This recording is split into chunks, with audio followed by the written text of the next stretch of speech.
tal amigos? Bienvenidos a un nuevo episodio de Banda a Banda, este podcast donde contrastamos elementos futbolísticos de diferentes continentes.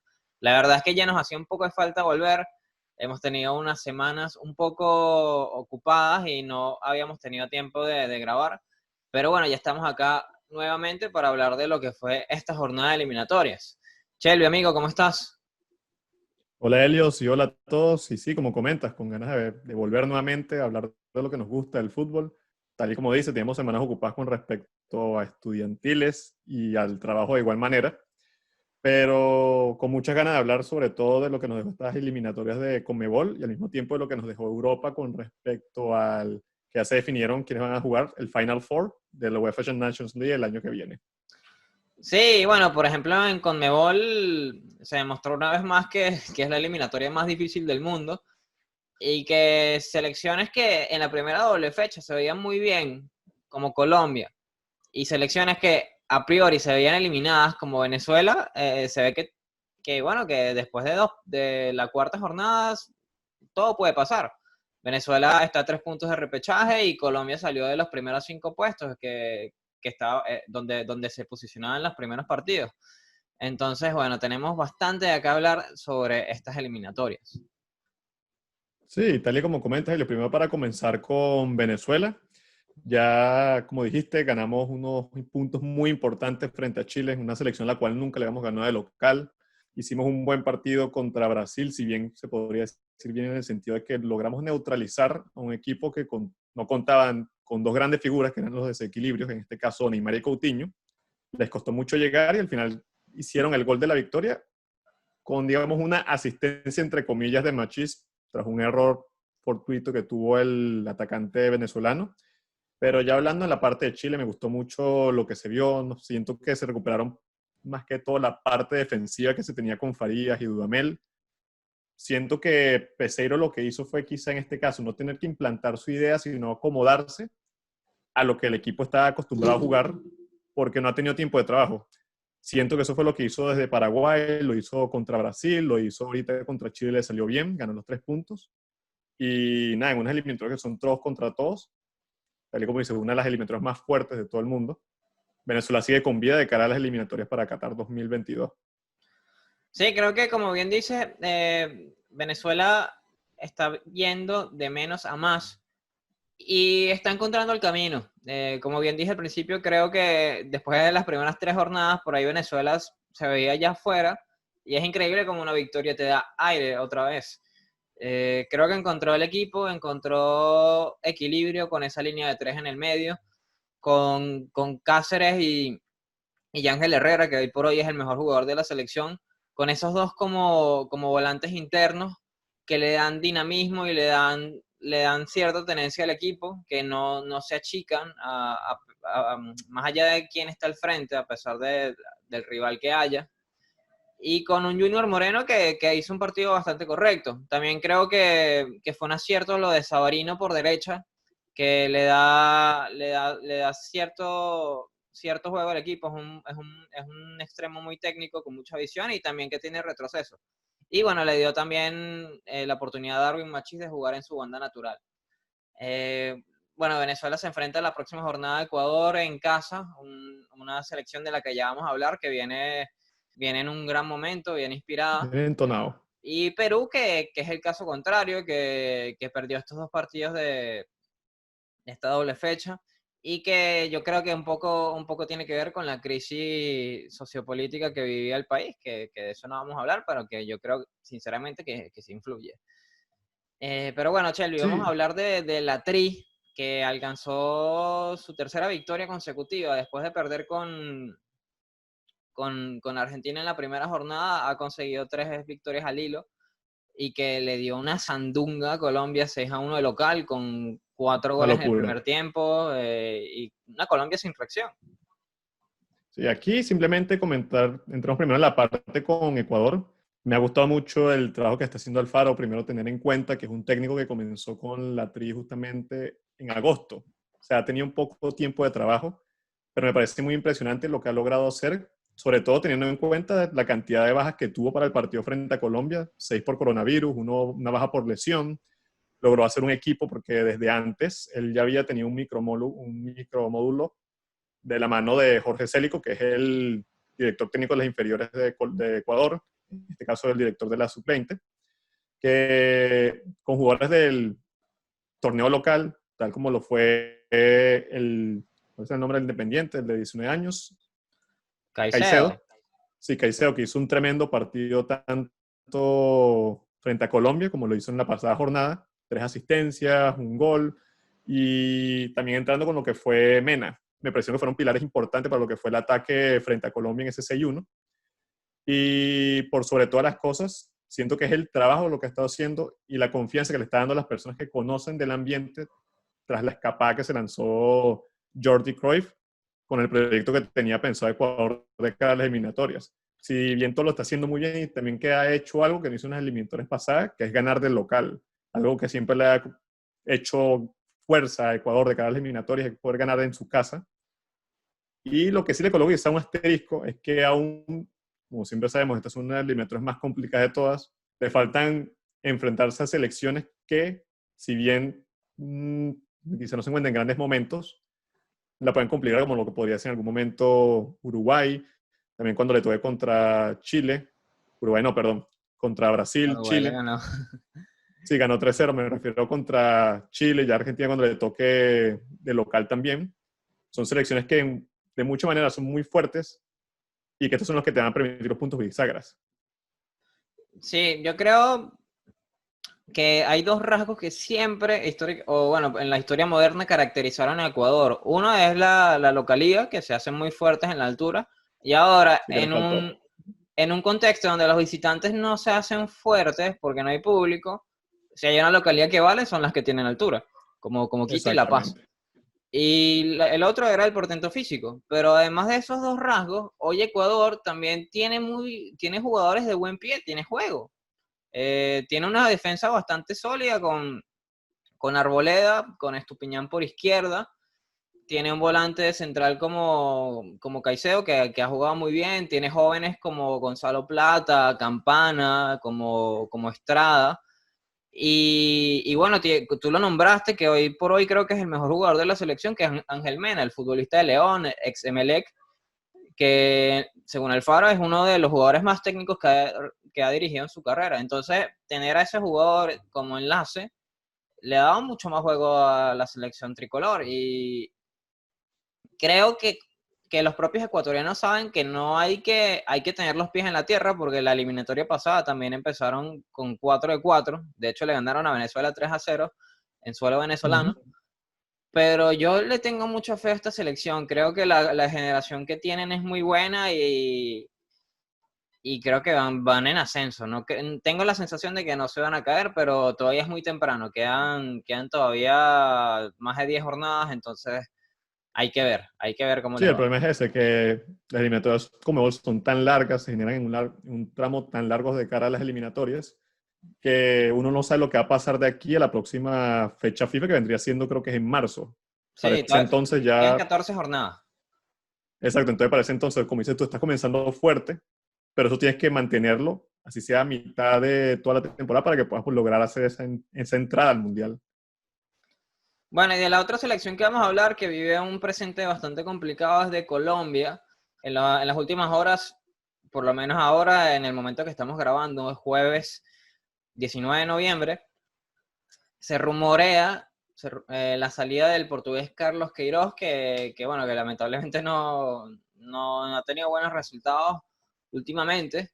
Se han salido a la luz varios nombres como el de José Néstor Pekerman para que regrese a la selección, como Miguel Ángel Russo, que hizo vida en Millonarios, y también como el profe Juan Carlos Osorio, bastante criticado en Colombia, de hecho. Sí.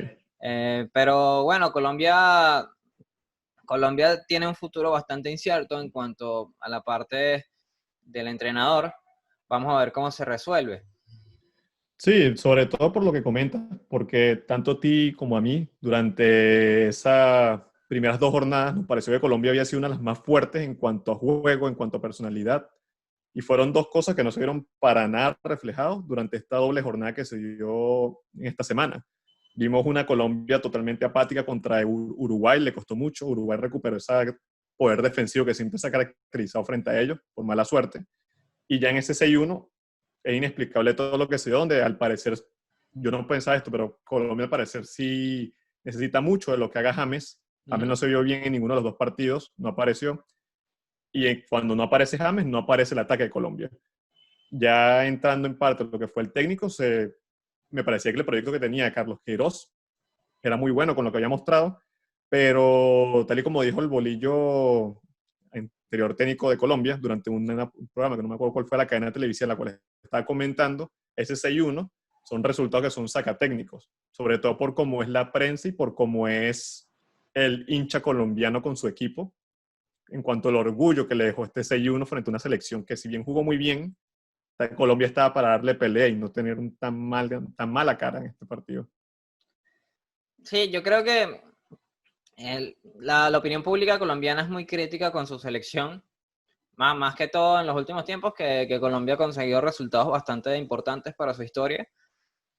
Y tengo la sensación de que los extranjeros tienen más espalda que los locales. Entonces, bueno, un 6-1 es indefendible. Vamos a ver qué termina pasando con Queiroz.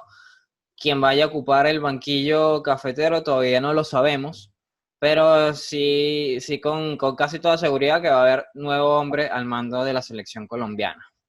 Y bueno, para cerrar la parte de Sudamérica, vamos a hablar de las dos potencias que encabezan esta tabla, que son Brasil, 12 de 12, y Argentina, que lleva 10 de 12. De parte de la canariña no hay mucho que decir, tuvo un equipo entre comillas alternativo, sin Coutinho, sin Neymar, sin Casemiro. Hizo el trabajo con Venezuela, no hizo un partido brillante. Venezuela hizo un partido defensivamente bastante correcto, pero a Brasil le faltó bastante creatividad por todos estos nombres que te estoy diciendo que faltaron. Y después Brasil hizo el trabajo en Montevideo, en una plaza muy difícil, y terminó ganando 2-0. ¿Qué opinas del Scratch du Oro, Shelby? Nada, por sobre todas las cosas, Elio, realmente Brasil, vamos a estar conscientes, es una selección que cuando ya empieza la eliminatoria ya la tienes como asegurada que va a estar en el Mundial. No importa si juegue bien, no importa si juegue mal, siempre va a estar dentro de los mejores. Y al mismo tiempo, como dices tú, le faltó esa explosividad que le entrega Neymar y que le entrega Coutinho frente a Venezuela, porque atacaron ante todo el partido estuvieron atacando, intentaban por las bandas, por donde fuese, pero el bloque que tenía la defensiva Venezuela atrás le costó mucho accidentarle. Si bien nos hablamos en muchas ocasiones, al fin y al cabo, tanta agua que pegó el cántaro, lograron hacerlo y ganaron el partido 1-0.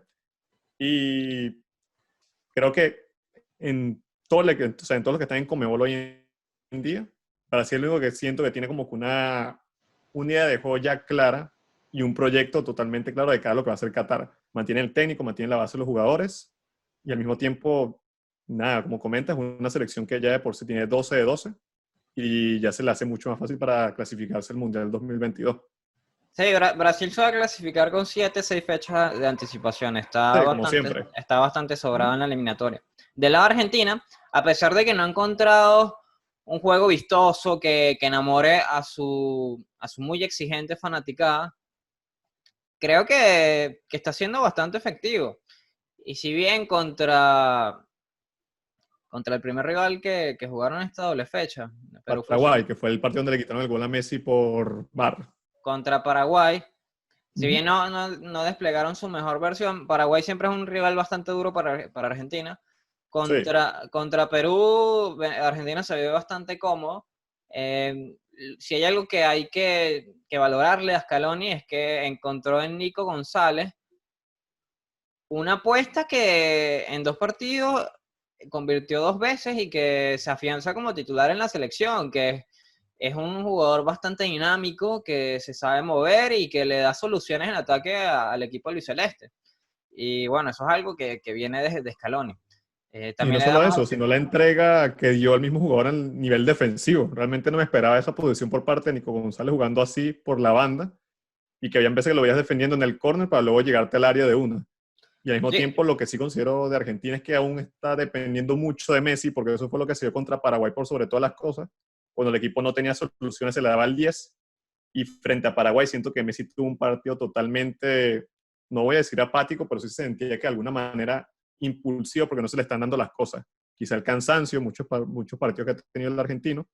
Y contra Perú sí me parece que hicieron todos un muy buen partido. Me parece que ha sido el mejor partido de Argentina en lo que ha sido esta eliminatoria. Bueno, y antes de pasar a las eliminatorias europeas, yo quiero decir algo de Chile.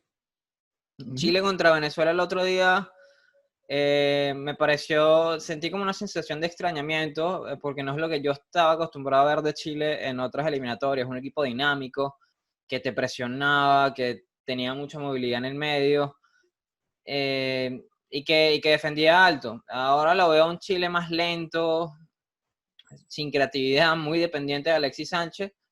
Sí, Y el que Beckham está consciente de algo con Chile, que es que realmente ya tú y yo, como sabíamos, o sea, nos había impresionado durante toda esta eliminatoria lo bien que había hecho en cuanto a la parte física, pero vamos a estar claro que es una selección que tiene un gran average en cuanto a la edad. O sea, ya son muchos veteranos los que tiene por el frente y está dependiendo mucho lo que haga Vidal y lo que haga Alexis Sánchez. no tiene recambio Chile, no tiene recambio Exactamente, no tiene profundidad.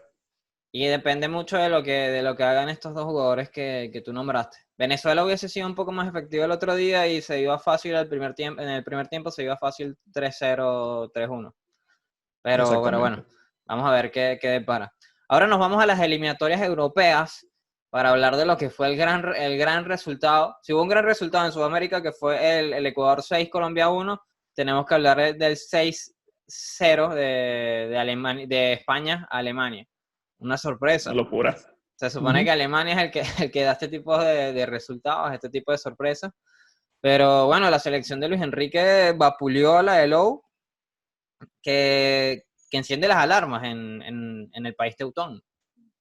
Sí, tras este resultado, como ya dijimos antes, estos son resultados que son sacatécnicos por sobre todas las cosas que pese a que la UEFA Nations League es una competencia que no se toma a todo el mundo en serio, al fin y al cabo el que está haciendo, que es el que está consiguiendo la clasificación al Final Four vendría siendo Alemania, pero, o sea, empatada y clasificada, pero perdió 6-0 contra una selección que no había tenido gol durante todo este periodo de Luis Enrique, que te hayan marcado un 6-0, una selección alemana que nunca, o sea, muy raro verlo desde que yo tengo memoria, nunca lo he visto que salga tan goleada.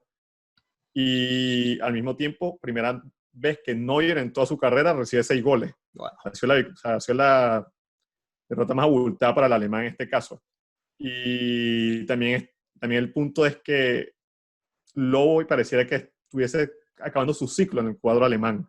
Como que los jugadores no están entendiendo la idea, no les está entrando todo lo que está pidiendo el técnico, pareciera que no tuviesen espíritu o ganas de seguir jugando allí, pero es algo que tiene que arreglarse pronto y de lo que el mismo Lowe dijo, que hay muchos cambios que hay que hacer en todas las líneas que tenemos mucho que analizar con respecto a lo que vimos. Shelby, ¿crees que el ciclo de Lowe está terminado o da para un poco más? A mí me parecía ya casi acabado de lo que fue las eliminatorias que en el Mundial pasó en el 2020 no, perdón, 2018. Y ya lo que estamos viendo, lo que fue, porque si mal no recuerdo, ¿te acuerdas de ellos que antes también estaba la UEFA Nations League el año pasado? Alemania quedó última de grupo. Sí. En ese momento eran grupos de 3, solamente que después la FIFA, lógicamente, como Alemania es uno de los grandes, cambió el esquema que fuesen grupos de 4 para mantenerlo en la categoría, porque si no, yo estoy en segunda división. Solamente que en este caso hicieron lo imposible para que Alemania se mantuviese y mira, hoy en día volvió a perder, quedó allí y eliminado en lo que era el Final Four. Entonces, sí, considero que Lowe hoy en día no tiene la capacidad de transportar su idea a los jugadores. Sí, yo creo que 14 años de gestión es demasiado. Son muy pocas las excepciones que se pueden mantener en ese nivel. La verdad es que Lowe, salvo antes del Mundial de Rusia, los resultados lo avalaban, pero yo creo que ya es momento para dar un paso al costado y darle oportunidad a alguien más. Y que por favor vuelvan a convocar a Thomas Müller, porque Sí. de los mejores jugadores alemanes en los últimos tiempos. Después, bueno, tenemos varios partidos más. Bueno, Portugal y Francia se enfrentaron, hubo victoria gala en suelo luso. Jugó Italia también, que consiguió una victoria con Polonia. Jugó Italia jugó con Holanda también, Shelby. Jugó, en este caso fue Polonia, que ganó el 2-0, y la otra fue contra Holanda, sí. Y bueno, se definió el Final Four. No, perdón, Helio. Bosnia y Herzegovina. Ok. Se definió el Final Four que van a participar Bélgica, Francia, España e Italia. Y la última pregunta que queremos hacer es si ustedes consideran que estas son las 4 mejores selecciones europeas en la actualidad. ¿Tú qué piensas, Shelby? En mi caso, para mí de las 4 que están allí, no voy a decir que son las mejores en la actualidad, o sea, las mejores en la actualidad en cuanto en general, sino en Europa.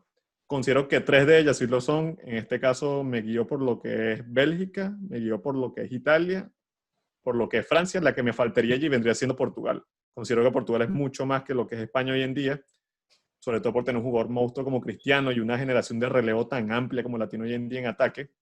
Y al mismo tiempo considero lo mismo que pasa con Italia. Me parece una generación muy joven que está jugando muy bien al balón. No es ese catenacho que se tenía acostumbrado desde antes, que tras tan malas ocasiones que tuvieron en 2014, 2016, 2018, 2020, hasta que llegó por fin Mancini ahorita en el 2018, solamente han tenido 2 derrotas. Y la última derrota fue en el 2018. Tienen 2 años sin tener una derrota del equipo italiano. Un tremendo récord. Que a mí también me gusta mucho la actual Italia y les tengo bastante fe para la Eurocopa del año que viene. Sí, quizá lo que le falta un poquito de experiencia en cuanto a algunos jugadores en ataque, pero le irán ganando con el tiempo, que parece como si fuese lo que era Bélgica antes, en el 2018, cuando tenía mucha capacidad en cuanto a juego. Quizá le faltaba era esa experiencia que ya ganó para este Mundial pasado, de cara a Qatar, se ve como una de las verdaderas candidatas para poder hacer algo distinto y por ya quizás la final. Muy bien, el Final Four de la UEFA Nations League se va a jugar en octubre del año que viene, imagínense. ¿Quién se va a acordar de eso? Ya ni recordaremos que se está jugando aquí en el entonces. Como dijo Wenger, que si le preguntas a alguien en la calle cómo funciona la UEFA Nations League, probablemente la mayoría no te sepa responder. Y yo estoy muy de acuerdo con el ex entrenador del Arsenal. Pero bueno, si hay algo en lo que sirve la UEFA Nations League es que los equipos europeos se toman un poquito más en serio la fecha FIFA. Pero son un poquitico, no se nota mucho realmente. Pero bueno, muy bien. Shelby, hemos llegado al final. Antes de despedirnos, quiero que me digas con qué partido te quedas en esta fecha FIFA que pasó, tanto en Sudamérica como en Europa. Pues sobre todas las cosas en Sudamérica, claramente me quedo con el de Venezuela. Nos mantenemos vivos con ese 2-1. Me parece que hay un proceso que está al menos empezando a dar cabida, siempre y cuando la federación haga las cosas de una manera correcta y Peseiro no salga por impago o otro tipo de acciones a futuro. Y en Europa me quedo con ese 6-0 increíble de España contra Alemania, que simplemente considero que va a ser un resultado que va a mantener esa duda de sobre si Lowe debería mantenerse o no en el equipo teutón. Sí, yo coincido. Venezuela, la victoria de Venezuela ante Chile es la primera del conjunto vinotinto en eliminatorias como local ante el equipo transandino. Y a pesar de que la victoria de España hace mucho ruido, yo creo que en 3 años nadie se va a acordar de eso porque la UEFA Nations League no tiene relevancia. Pero bueno, muy bien, amigos. Muchas gracias por habernos acompañado. Los invitamos a seguirnos, a comentarnos, a dejarnos un comentario sobre lo que ustedes piensan de lo que fue más destacado de esta fecha FIFA. Los invitamos a seguirnos en nuestras redes sociales, a suscribirse y les agradecemos por acompañarnos una vez más en este episodio de Banda a Banda. Chao, chao.